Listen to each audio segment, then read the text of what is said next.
Қайырлы күн достар, баршаңызға сәлем. Бүгін сіздерге қияр жаудың ерекше тәсілімен бөлісемін. Банканы ешқандай буламаймыз, және де қиярды қызанақтың шырынында жабатын боламыз.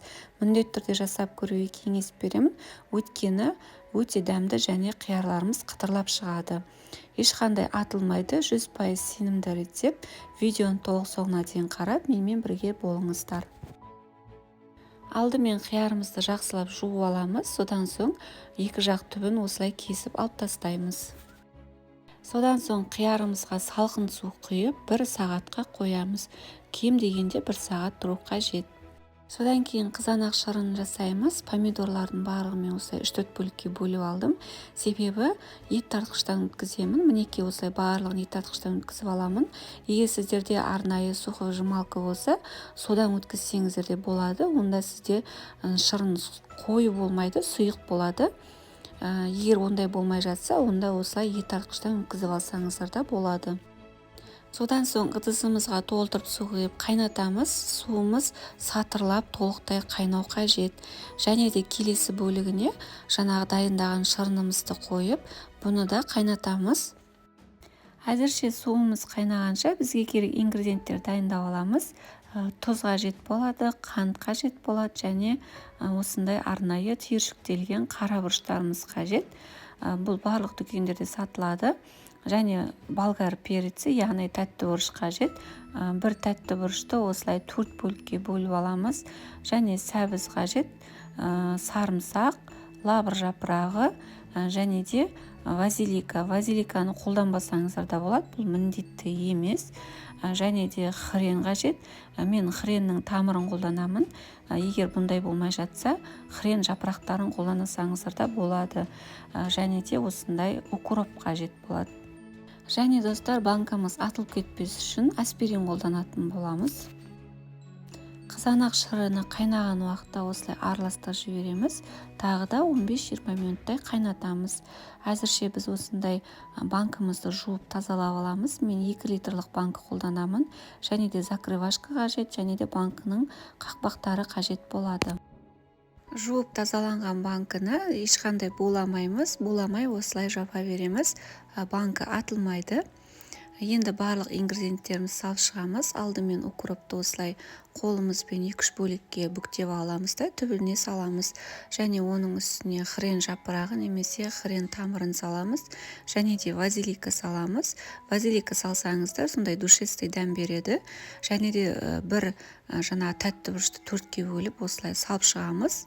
Және оның үстіне қиярларымызды нығыздап салып шығамыз.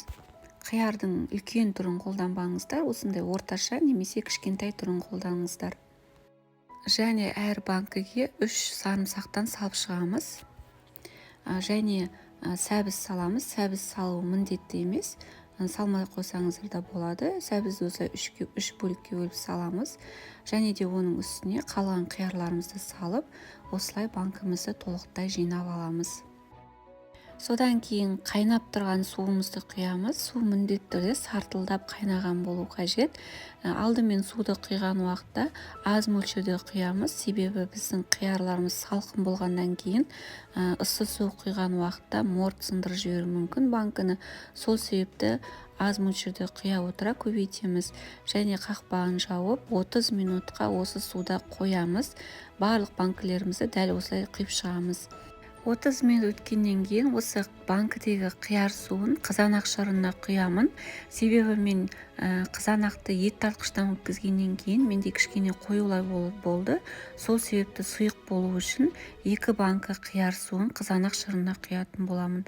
Ал егер сіздер қызанақты соковыжималкадан өткізсеңіздер, онда бұны қияр суын құймайсыздар, сіздерде сұйық болады. Және достар, рецепт ұнап жатса, каналға тіркеліп, қоңырау белгісін басып қойды ұмытпаңыздар. Және де апта сайын арнамда осындай қарапайым дәмді рецепттермен бөлісіп тұрамын. Видео рецепт ұнап жатса, комментарий бөліміне өз пікірлеріңізді қалдырып, лайк басуды ұмытпаңыздар.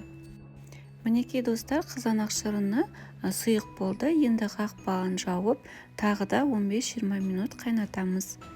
Ал қалған 2 банкіде қияр суын бөлек ыдысқа құямыз. Бұл бізге қажет емес. Бұл суға мен жаңа банкының қақпақтарын қайнататын боламын. 1 минуттай осы ыстық суға банкының қақпақтарын қайнатып аламыз. Әзірше дәмдеуіштерін салып шығамыз. 2 литрлік банкіге 1 ас қасық қант саламыз. Ал егер 3 литрлік банкі болып жатса 2 ас қасық қант саламыз. Ал 1 литрлік болып жатса ас қасықтың жартысын салатын боламыз. Содан соң тұзымызды саламыз. 2 литрлік банкіге ас қасықты горка қылмай, қатты толтырмай 2 ас қасық тұз саламыз. Ал егер 3 литрлік болса 3 ас қасық саламыз, 1 литрлік болса 1 ас қасық тұз салатын боламыз. Ең бастысы толтырмай, горка қылмай салып шығамыз. Содан соң лавр жапырақтарын саламыз. Менде лавр жапырақ кішкене болғандықтан 2-3 штуктан салдым. Әр банкіге егер сізде үлкен болып жатса, онда 1 штуктан салсаңыз да жарайды. Және түйіршіктелген қара бұрыштарымызды әр банкіге 8-10 штуктан салып шығамыз. Және аспирин саламыз. Әр банкіге 1 аспириннен саламыз. Дәмдеуіштеріміздің барлығын салып болғаннан кейін қатты қайнап тұрған ыстық қызанақ шырынын барлық банкімізге толықтай толғанша құйып шығамыз. Содан соң 1 шай қасыққа 70% уксус құямыз. Осы 1 шай қасықтағы уксусты 2 банкіге бөліп бірдей қылып құйып шығамыз. Қақпағын жауып, қалған банкілерімізге де дәл осылай құйып шығамыз. Содан соң банкінің қақпағын жабамыз. Закрывашкамен жақсылап барлығын толықтай жауып шығамыз. Барлық банкілерімізді дәл осылай жабамыз. Және де видеода көрсетілгендей айналдырамыз. Бұл себебі құрамындағы қант пен тұз толықтай еру үшін осылай айналдырып аламыз. Және де барлық банкімізді видеода көрсетілгендей жаңағы аузын төменге қаратып қоямыз, яғни төңкеріп қоямыз. Дәл осылай төңкеріп, қалың сүлгімен немесе қалың одеялымен жабамыз. Барлық жерін жақсылап жауып шығамыз. Және де 2-3 күнге осылай қойып қоямыз. 2-3 күн өткеннен кейін бетіндегі сүлгіні алып тастаймыз. Мінекей достар, қызанақ шырынында қиярымыз осылай жабылады. Өте дәмді, өте қытырлақ болып шығады. Міндетті түрде жасап көруге кеңес беремін. Қыстық мезгілде пловпен, бешбармақпен, сондай қою тамақтармен жесеңіз, өте дәмді. Міндетті түрде жасап көріңіздер. Және де видео рецепт ұнаса, каналға тіркеліп, қоңырау белгісін басып, лайк басып, комментарий жазуды ұмытпаңыздар. Сіздермен болған Аягөз.